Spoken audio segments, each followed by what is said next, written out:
Kabla sijaongea chochote, ningeomba tu tuongee ukweli au tufichane. Uniruhusu mwenyewe hapa, Mheshimiwa Waziri. Ongea moyo wako kabisa. Ongea ukweli. Nashukuru sana. Wote ni mashahidi, hata tusipoongea nafsi zetu zitaongea, akili zetu zitaongea. Tarehe 29 hapa tulikuwa na uchaguzi wa serikali kuu.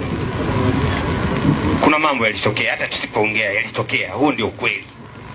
Rais bungeni amesimama mekili, tunaomba dakika moja tuwakumbuke wenzetu, si ndio jamani? Tunaomba sana nyinyi mnaochaguliwa. Mheshimiwa hajakuchagua tu kwa sababu labda ulipata vyeti vizuri sana, lakini kwa sababu naamini unaweza kumshauri, unaweza kumsaidia. Urais ni taasisi. Urais sio kichwa cha mtu mmoja kwamba chenye ndo kinajua kila kitu. Kwa hiyo mnapokuwa kama taasisi, mnapoona pa mayumba, chini tu kupiga makofi, mshaurini rais, twende hapa.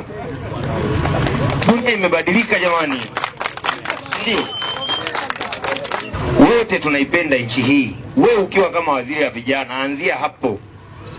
Lakini tukisha kusingiziana, huyu alitoka huku, huyu alifanya hiki, hatutafika. Ili tatizo ni dogo, kama Mheshimiwa Rais ataamua litatue kuanzia kwenye mzizi. Tatizo dogo sana hili.